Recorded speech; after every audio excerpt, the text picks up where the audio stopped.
Yemen ജയിലിൽ തടവിൽ കഴിയുന്ന നിമിഷപ്രിയയെ ജയിലിൽ സന്ദർശിച്ച 24 ഖത്തർ പ്രതിനിധി അൻവർ പാലേരി യമനിലെ സനാ സിറ്റി ജയിലിലെത്തിയതായിരുന്നു. അൻവർ പാലേരി നിമിഷപ്രിയയുമായി സംസാരിച്ചത്. ജയിൽ മോചിതയാവാൻ നിമിഷപ്രിയ സഹായം അഭ്യർത്ഥിച്ചു. പുറത്തു നടക്കുന്ന കാര്യങ്ങളെപ്പറ്റി അറിയില്ലെന്ന് നിമിഷപ്രിയ പറഞ്ഞു. അൻവർ പാലേരി തയ്യാറാക്കിയ റിപ്പോർട്ടിലേക്ക്.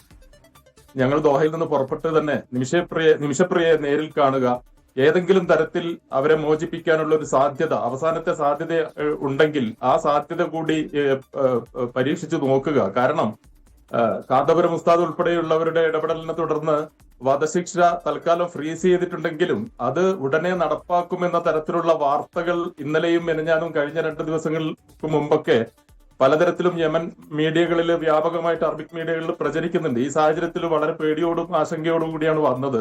അപ്പൊ ഈ വരുന്ന വഴി തന്നെ നേരത്തെ പറഞ്ഞതുപോലെ 3-4 രാജ്യങ്ങൾ കടന്നാണ് ഇവിടെ എത്തിയത്. വന്നതിന് ശേഷം തന്നെ വരുന്ന വഴിയിൽ തന്നെ വലിയ തരത്തിലുള്ള ഇസ്രായേലിന്റെ ആക്രമണം മുന്നിൽ കാണേണ്ടി വന്നു.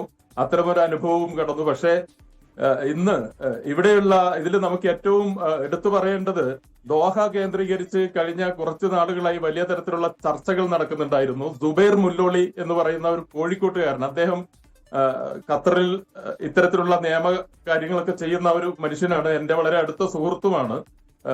ചാണ്ടി ഉമ്മൻ ഇത്തവണ ദോഹയിൽ വന്നപ്പോഴാണ് ഇതിന്റെ കാര്യം സുബൈറുമായും നമ്മളുമൊക്കെയായി സംസാരിക്കുന്നത്. അങ്ങനെയാണെങ്കിൽ എന്തെങ്കിലും തരത്തിൽ യമനിലെത്തി അവരെ കാണാൻ പറ്റുകയും ജയിലിൽ അവരെ ചെന്ന് കാണാൻ പറ്റുന്ന എന്തെങ്കിലും സംവിധാനമുണ്ടെങ്കിൽ നിങ്ങൾ ചെയ്തോളൂ, ഞങ്ങൾ കൂടെ നിൽക്കാം, അതുപോലെ മലയാളി സമൂഹം മൊത്തം കൂടെയുണ്ട് എന്നൊരു ഉറപ്പ് സുബൈറിനും അതുപോലെ നമുക്കും ചാണ്ടി ഉമ്മൻ ദോഹയിൽ വെച്ച് തന്നിരുന്നു. അതിന്റെ ഒരു അടിസ്ഥാനത്തിലാണ് നമ്മൾ ഇത്തരം ഒരു സാഹസിക യാത്രക്ക് പുറപ്പെട്ടതും. നിമിഷപ്രിയ വളരെ കോൺഫിഡൻസ് ഉണ്ടെങ്കിൽ പോലും എന്നെ എങ്ങനെയെങ്കിലും പുറത്തിറക്കണം, എന്താണ് നടക്കുന്നത് എന്നെനിക്കറിയില്ല. അവരെ സംബന്ധിച്ചിടത്തോളം കാര്യങ്ങൾ എന്തു നടക്കുന്നു എന്നിട്ട് അമ്മയെ കൂട്ടി സാമൂഹിൽ വന്നിരുന്നു, അതല്ലാതെ മറ്റു കാര്യങ്ങളൊന്നും അവർക്കറിയില്ല. അമ്മ വന്നാൽ കുറെ കരയും, മറ്റൊന്നുമില്ല, എന്നെ എങ്ങനെയെങ്കിലും പുറത്തിറക്കൂ. ഞങ്ങളും വളരെ ആശ്വസിപ്പിച്ചു. അതോടൊപ്പം തന്നെ ജയിലിൽ അവരുടെ പ്രൊട്ടക്ഷന് വേണ്ടിയുള്ള ഒരു വനിതയുണ്ട്, യമൻ വനിതയാണ്. അവരും നമ്മളോട് വളരെ റിക്വസ്റ്റ് ചെയ്ത് പറയുന്നു, എങ്ങനെയെങ്കിലും നിമിഷയെ നിങ്ങൾ നാട്ടിലെത്തിക്കൂ, മോചിപ്പിക്കൂ. കാരണം നല്ലൊരു സ്ത്രീയാണ്, നല്ലൊരു പെണ്ണാണ്, നല്ലൊരു സ്ത്രീയാണ്. എങ്ങനെയെങ്കിലും നിങ്ങൾ ഇവരെ നാട്ടിലെത്തിച്ചാൽ അത് വലിയൊരു പുണ്യമായിരിക്കും എന്നാണ് ആ സ്ത്രീ. സത്യം പറഞ്ഞാൽ നമ്മുടെ കണ്ണ് നിറഞ്ഞുപോയി. ഇനി നമ്മൾ മലയാളികളാണ്, 24ഉം അതുപോലെ കേരളത്തിലുള്ള അല്ലെങ്കിൽ ഇന്ത്യയിലുള്ള ലോകത്തുള്ള മുഴുവൻ മലയാളി സമൂഹവും ചേർന്ന് നിന്നാൽ നമുക്ക് നിമിഷപ്രിയ ഇറക്കാൻ പറ്റും.